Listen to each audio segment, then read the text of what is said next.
Uttarakhand budget को लेकर के हमारे संवाददाता ने उत्तराखंड के शिक्षा मंत्री अरविंद पांडे से खास बातचीत की है। क्या कुछ कहना है शिक्षा मंत्री का, सुनवाते हैं। उत्तराखंड के शिक्षा मंत्री अरविंद पांडे हमारे साथ हैं। अरविंद जी, जिस तरह से उत्तराखंड में सियासी संकट गहराता जा रहा है, चीफ मिनिस्टर त्रिवेंद्र सिंह रावत को दिल्ली तलब किया जाता है, इस पूरे घटनाक्रम को आप कैसे देखते हैं? बिल्कुल भाई साहब, ये सब चीज़ें कहीं ना कहीं काल्पनिक है और सीएम का दिल्ली आना ये कोई नई बात हो गई है। कई बार ऐसा होता है कि दो तीन दिन लगातार आदमी का आना जाना हो जाता है। चुनावी वर्ष है और अभी हमारी सरकार ने बहुत अच्छा बजट प्रस्तुत किया है।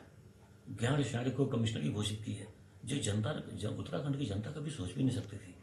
इतना अच्छा काम किया, बजट इतना बढ़िया लेके आया, हर विभाग में बढ़ा हुआ बजट आया है और आम जनता को एक घसियारी योजना जो हमारी माताएं बहनें अपने सर पे लेके बोझ चलती थी, उनको कम करने का इतनी कल्याणकारी योजनाएं चालू की हैं। उसके पश्चात स्वाभाविक है कि प्रदेश के अंदर आने वाले समय में चुनाव होना है, बड़े निर्णय भी कुछ हो सकते हैं।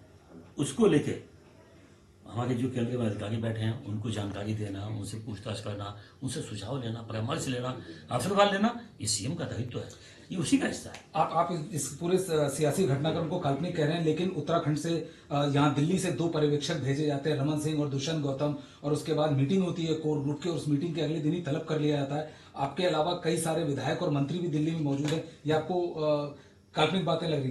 बिल्कुल, वैसे मैं आपसे कहना चाहता हूँ कि प्रत्येक महीने में 2 महीने में कोर कमेटी की बैठक प्रदेश के अंदर होती है और जब कोर कमेटी की बैठक होती है तो उस समय सेंटर से हमारे बड़े नेता कोई और प्रदेश प्रभारी, ये स्वाभाविक है, जाते ही जाते हैं, ये उसी का हिस्सा है। और अभी हमारे यहाँ बजट सेशन समाप्त हुआ है, बहुत बड़ी घोषणा हमारे मुख्यमंत्री जी ने की है। आने वाले टाइम में भी बड़ी घोषणा हो सकती है, उसी नाते हमारे मुख्यमंत्री जी का आना होगा। व्यक्तिगत रही बात यहाँ विधायकों की, मंत्रियों के आने की, मुझसे अभी तक कोई विधायक यहाँ नहीं मिला, ना मैंने किसी को देखा, ना कोई मंत्री यहाँ है। मैं भी व्यक्तिगत, हमारे मित्र हैं मंडोला गांव में, गाजियाबाद जिले में, ट्रोनिका सन सिटी के पास, उनके बेटे की शादी कल थी, उस शादी समारोह में शामिल होने के लिए व्यक्तिगत मैं आया। आपको लगता है कि जिस तरह से आज उन्होंने, त्रिवेंद्र सिंह रावत ने बाइट दी कि मुझे दिल्ली हाईकमान ने तलब किया है, कल ही रिपोर्ट सौंपी गई, जो सेंट्रल कमेटी के ऑब्जर्वर्स थे उन्होंने अपनी रिपोर्ट सबमिट की गई, आपको लगता है सब कुछ ठीक है? त्रिवेंद्र जी हमारे मुख्यमंत्री हैं और उन्होंने अपनी बात कही होगी जो उनकी जानकारी में है, लेकिन जो मेरी जानकारी में है कि सरकार, संगठन, अधिकारी, मंत्री, विधायक, हम सब एकजुट होकर जो जनता ने हमसे उम्मीदें की हैं उस प्रदेश के विकास का, सर्वांगीण विकास का, हम उसके निमित्त काम कर रहे हैं और उसको और जनता को उम्मीद से भी आगे जाके काम करने का हमारी जुनून है और उसको करके हम लोग दिखाएंगे।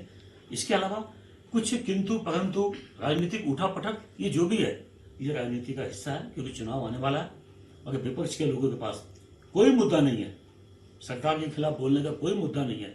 इस नाते ये उनके द्वारा मैं कह सकता हूँ कि 100% एक भयानक और प्रचार और एक बयानबाजी है। आपको लगता है त्रिवेंद्र सिंह रावत अपनी मुख्यमंत्री कार्यकाल को पूरा कर पाएंगे 5 साल? क्यों नहीं करेंगे, बिल्कुल करेंगे। जनता ने 5 साल के लिए हमारी सरकार को सौंपा है। भारतीय जनता पार्टी की गवर्नमेंट चल रही है और पूरी सरकार हमारी 5 साल वहाँ शासन करेगी। ये थे उत्तराखंड के